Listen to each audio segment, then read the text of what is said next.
Hello YouTube people, నేనైతే ఇవాళ కొత్త రెసిపీతో వచ్చేసాను. సో అది ఎలా చేయాలో ప్రాసెస్లోకి వెళ్ళిపోదామా.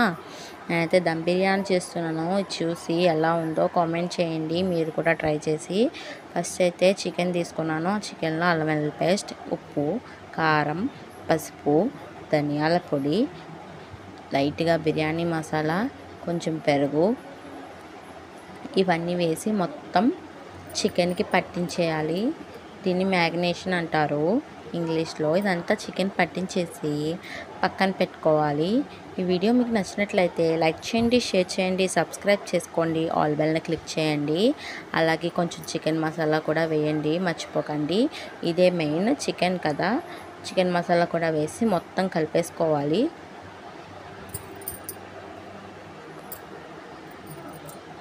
ఎవరైతే నా వీడియో చూస్తున్నారో ప్లీజ్ నా అకౌంట్ని సబ్స్క్రైబ్ చేసుకొని సపోర్ట్ చేయండి.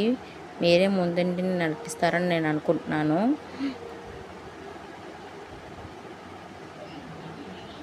మీలో ఎంతమంది ఇలాగ దమ్ బిర్యానీ చేశారో, ఎన్ని టైమ్స్ చేశారో కూడా కామెంట్ చేయండి. నేనైతే ఇది సెకండ్ టైం చేయడం. ఫస్ట్ టైము బాగా వచ్చింది, బట్ అంత బాగా రాలేదు. ఫస్ట్ టైమే కదా, ఇదైతే సెకండ్ టైం. ఇదైతే ఇంకా చాలా టేస్టీగా వచ్చింది. అంటే ఫస్ట్ టైం అయితే ఏమేమి వేయాలో తెలియదు కదా, ఫస్ట్ టైం కదా. సో ఫస్ట్ టైం అయితే పెద్ద రాలేదు. ఇప్పుడైతే చాలా బాగా వచ్చింది సెకండ్ టైము. ఇదైతే ఒక 2 days అవుతుంది చేసి, ఇప్పుడైతే చేయలేదు. బాగా మ్యాగ్నేట్ చేసి ప్లేట్ పెట్టేసి దానిపైన పక్కన పెట్టేసుకోవాలి. అది ఇంతలోగా మ్యాగ్నేట్ అవుతుంది. ఆ తర్వాత స్టవ్ వెలిగించుకొని పాన్ పెట్టి అందులో కొంచెం ఆయిల్ వేసి ఉల్లిపాయ ముక్కలు, పచ్చిమిర్చి ముక్కలు, అల్లం వెల్లుల్లి పేస్ట్, కొంచెం ఉప్పు, అలాగే కొంచెం పసుపు కూడా వేసి మొత్తం ఈ ఉల్లిపాయల్ని గోల్డెన్ కలర్ వచ్చే వరకు వేపుకోవాలి. మీలో ఎంతమందికి దమ్ బిర్యానీ అంటే ఇష్టమో కామెంట్ చేయండి. అలాగే కొంచెం కరివేపాకు కూడా వేసుకొని బాగా రోస్ట్ చేసుకోవాలి. ఉల్లిపాయలు అనేవి బాగా వేగాలండి. ఇదే మెయిన్ పార్ట్. ఇది ఎప్పుడైతే బాగా వేగుతుందో కూర అనేది చాలా టేస్టీగా వస్తుంది. ఇది నార్మల్గా జస్ట్ వేపేసి కర్రీ వేసేస్తే కర్రీ అంత బాగోదు. సో ఎప్పుడు ఉల్లిపాయల మీదే బాగా గోల్డెన్ కలర్ వచ్చే వరకు వేపడం మీదే కాన్సన్ట్రేషన్ చేయాలి ఎక్కువ. కూర దీనివల్ల టేస్ట్ బాగా వస్తుంది. ఆ తర్వాత నేనైతే 3 glasses తీసుకున్నాను బాస్మతి రైస్. అవి నానబెట్టేసుకొని శుభ్రంగా కడిగేసుకొని నానబెట్టుకోవాలి పక్కన పెట్టేసి. ఆ తర్వాత మనమైతే ఉల్లిపాయలు వేసాం కదా, అవి బాగా ఎగినాయో లేదో ఒకసారి కలుపుతూ ఉండండి, లేకపోతే అడగట్టేస్తుంది. మ్యాగ్నేట్ చేసిన చికెన్ ఉంది కదా, ఉల్లిపాయలు బాగా వేగిపోయాక మ్యాగ్నేట్ చేసిన చికెన్ అందులో వేసేసుకొని ఉప్పు, కారం, ధనియాల పొడి సరిపోవు కదా, మనం మ్యాగ్నేట్ చేసుకుంటే చికెన్ పట్టేస్తుంది కాబట్టి. సో మనకి సరిపోతే వేసుకోక్కర్లేదు, సరిపోకపోతే వేసుకోండి. నేనైతే స్పూన్స్ అయితే చెప్పలేదు, మీరు ఎంత కావాలో అంత వేసుకోండి. అది కూడా వేసుకొని 2 spoons టేస్టింగ్ సాల్ట్ వేసుకొని బాగా కలిపి మూత పెట్టేసుకోవాలి. అందులో నేను వాటర్ వేయలేదండి, వాటర్ వేయకుండానే అది మగ్గిపోతుంది. చికెన్లో వాటర్ వేయగలదు మనం. ఆ తర్వాత పక్కన రైస్ని ఉడికించేద్దాం. కొన్ని వాటర్ వేసుకొని అందులో ఆకులు, మొత్తం బిర్యానీ మసాలాస్ ఇవన్నీ ఉంటాయి కదా, జాపత్రి, జాజికాయ అవన్నీ ఉంటాయి కదా, అవన్నీ వేసుకొని మేము మిక్సీ పడతాం మసాలా కింద. ఆ మసాలాని అలాగే కొంచెం ఆకులు, చిన్న స్టార్, జాపత్రి ఇవన్నీ వేసేసుకొని ఉల్లిపాయలు, పచ్చిమిరకాయలు వేసుకున్నాను.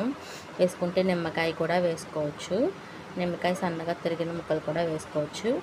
ఆ తర్వాత అందులో అల్లం వెల్లుల్లి పేస్ట్ కూడా వేసి ఇదంతా బాగా ఒకసారి కలిపి ప్లేట్ పెట్టేసి ఎసరు అనేది బాగా మరగనివ్వాలి. నేనైతే ఇందులో 2 spoons ఉప్పు వేసాను. ఈ ఉప్పు వల్ల ఏంటంటే బేగా రైస్ అనేది ఉడుకుతుంది. బేగా రైస్ ఉడకడం అంటే మొత్తం ఉడకపెట్టేయకండి, బిర్యానీ అనేది బాగా రాదు. మొత్తం ఉడకపెట్టకుండా ఏదో ఉడకలేనట్టు ఉంటుంది కదా రైస్, అలా ఉడకపెట్టండి సరిపోతుంది. మన ఇంతలోగా వాటర్ వచ్చేస్తాయి చికెన్కి అన్నాం కదా, ఇలా అవుతుంది. ఇలా అవ్వాక దాన్ని ఇంకొకసారి మళ్ళీ కలుపుకుంటూ ఉండాలి, లేకపోతే కింద అడుగుపెట్టేస్తుంది. రైస్ అనేది ఉడికిపోయింది. నేను ఎసరు మరుగుతున్నప్పుడు రైస్ వేసేసాను. రైస్ ఉడికిపోయాక దాన్ని తీసుకొని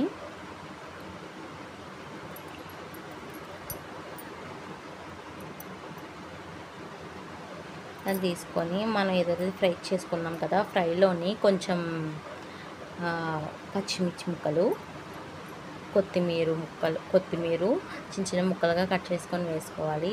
ఇవైతే ఫ్రై మొత్తం అయిపోయాక పైన వేస్తే చాలా టేస్ట్ వస్తుంది. మా హస్బెండ్కి అయితే బాగా నచ్చేసింది, నాకు కూడా నచ్చింది.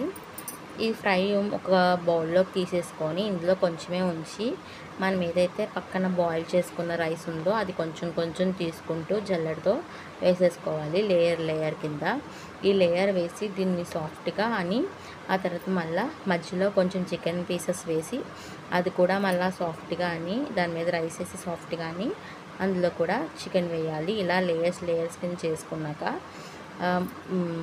మూలలు ఉంటాయి కదా, ఆ రౌండ్ మూలలన్నీ కొంచెం ప్లేస్ తీసుకొని అందులో మనం ఏదైతే ఉడకపెట్టుకున్నాం కదా బియ్యం, దీన్ని గంజి అని కూడా అంటారు చాలామంది.